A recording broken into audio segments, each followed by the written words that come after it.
What's up guys, Houndish here, and today we're back with some Destiny 2 news, and it's the very first TWAB of 2022 today. As you guys know, Bungie have been on their winter break, but now it's time to get the conversation moving again on the road to Witch Queen. So we have some updates there. Bungie talk about armor updates and changes coming to a couple of gameplay systems. And they also touch on bugs and issues they're tracking down, as well as a few other things. So let's break it all down in the video guys. If you enjoy this one, be sure to get subscribed to the channel for more content. And now let's get into it. And starting out with the TWAB today, new community manager Liana says, TWAB is alive and well and we're excited for what's next with the upcoming launch of Witch Queen. Just one more month to go before we learn about Seraphon's influence and what that means for Guardians and our beloved Osiris, in addition to some nifty additions to gameplay, such as crafting and pokey Glaive goodness. While we do want to share some news with our players, we also want to keep some secrets because there are a few unique surprises on the way that we want you to experience for yourselves. They also point out that we got the new Throne World trailer this week. But they say before you dive into the latest trailer, we want to offer a small warning to players. Spoilers are coming. Be aware that the weeks leading up to Witch Queen will include information that those averse to spoilers might want to avoid. So be careful out there, Guardians, and I'm not sure if they're talking entirely about the conversation on the Bungie side or other potential leaks and spoilers, but as always, it's worth bearing in mind. But now they start to talk about artifact mods and armor, and they say artifact mods have been a huge talking point in the community, and with the next season, we're making a few changes that will bring back some popular anti-champion mods, while also making some tweaks to the way Masterwork armor works. And so starting in Season 16, they say players will no longer be limited to the number of artifact mods they can unlock. This means that players could feasibly unlock all 25 artifact mods by the end of the season. And while we've made some small adjustments to the amount of XP required to unlock artifact mods 1 through 12, in general, the pace of unlocking these first 12 artifact mods should be close to what we've seen in Season 15's artifact. But for each unlock after the 12th, increased XP will be required for the next artifact mod unlock. So the choice of which order to unlock mods still requires some decision making, and if you want to change your mind, you can still reset your artifact and make your picks again. And so essentially there will no longer be a cap on how many artifact mods we can unlock at once. The limit will be the amount that we can actually play and earn XP in order to unlock them. But it definitely strikes me as a positive change, and it keeps that flexibility where we're able to totally reset the artifact if we like and go in a slightly different direction. But if you can play enough, all 25 artifact mods will be able to be unlocked. So that's pretty cool, let us know what you think below.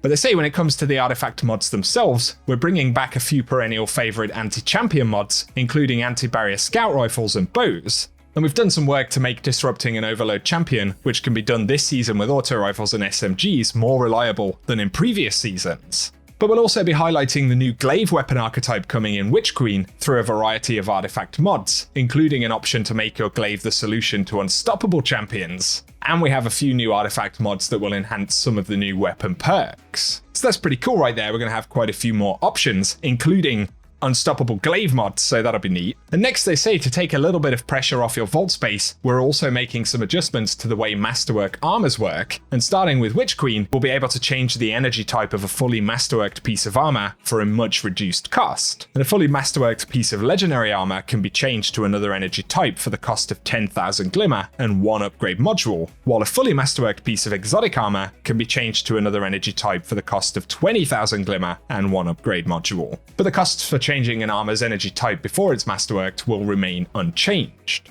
So that's positive, and again, it's going to give us a bit more flexibility with armor. And closing out, they say they're also making a change to the way Guardians create orbs of power with weapons. Elements of the new weapon crafting system will encourage you to use many different weapons and ask you to burn hard-earned masterwork materials on a weapon that you may only be using for a few hours just to generate orbs. And that seemed like a tall order. This, combined with our desire to act on constant feedback that players want to be able to generate orbs of power with exotic weapons that don't yet have catalysts, led us to the implementation that we'll be using in Witch Queen and beyond. An orb generation on weapon multi-kills will no longer be a function of a weapon's masterwork status, but will instead be provided by a suite of armor mods, which are unlocked automatically for all players and plug into the helmet armor type. So a single mod will cover multiple weapons in your arsenal if they share a damage type. And this also applies to a weapon that changes damage types like Hardlight, or a kinetic weapon with Osmosis. And they say they'll continue to create exciting exotic catalysts over the next few seasons, but in the meantime, you'll be able to generate orbs with Cloudstrike, Thorn, Thunderlord, Taraba, and any other weapon in the game. And so quite a few interesting changes there. I'd say all of them sound pretty positive and definitely respond to some feedback we've seen over the past couple of years. And they also confirm again that elements of the crafting system may ask us to burn harder and masterwork materials on a weapon, and so they don't want those materials also being spent purely on generating orbs. Again guys, give us your thoughts about those changes down below. They sound pretty positive. But next they speak about the 30th anniversary and essentially reiterate that 30th anniversary content won't be going away with the launch of Witch Queen. So they do point out that there'll be another update about the Destiny content vault later this year, but we can expect to enjoy the Xur-led adventures through 2022.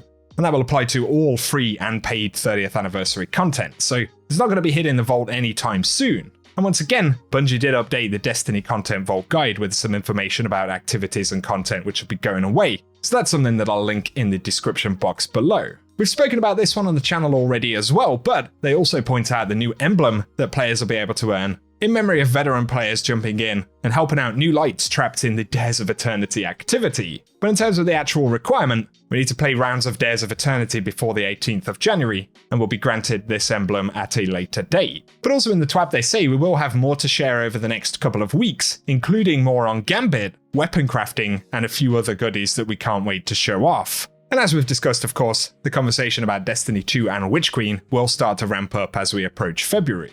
A couple of things to add to the end of the video right here, but following the update on Tuesday, a lot of players reported issues with the colorblind settings in the game, and essentially certain options aren't working as intended at the moment. So DMG said from the team, the current plan is to revert back to the pre-3402 version in the next hotfix, but also the team will do a more thorough investigation into how the colors are being used in unexpected places, and they'll revisit this with a more thorough plan and time to iterate. So if you are experiencing any of the bugginess with colorblind settings at the moment, or the game is looking very grayscaled, it could be to do with those colorblind settings, and Bungie are going to work on an update. They do say they don't have a specific timeline on future changes, but they're eager to get fixes and improvements to those settings as soon as possible. Something else to add, Bungie Help tweeted, and they were investigating an issue where players on Steam are incorrectly being shown a negative silver balance, as well as a negative silver purchase history. So if you had any weird stuff going on with silver at the start of the week, Bungie Help have now said that issues regarding the negative silver balance and negative purchase history for Destiny 2 on Steam have been resolved. So luckily that one is fixed, and the very final thing to mention here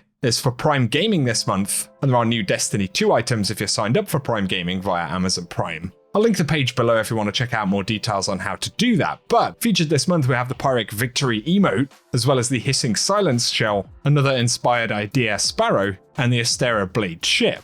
So if you want to get access to those items, be sure to check out the Prime Gaming page, which I will link down below. However, for today guys, that's what we have to round up inside of this video. So as always, I hope you've enjoyed this one, and if you have, a rating down below really does help us out on the channel. Also, if you're new around here, definitely get subscribed and turn on notifications so I can keep you up to date with everything related to the game as soon as it drops. But otherwise, as always, thank you for tuning in, and whatever you guys get up to, I hope you have an awesome day.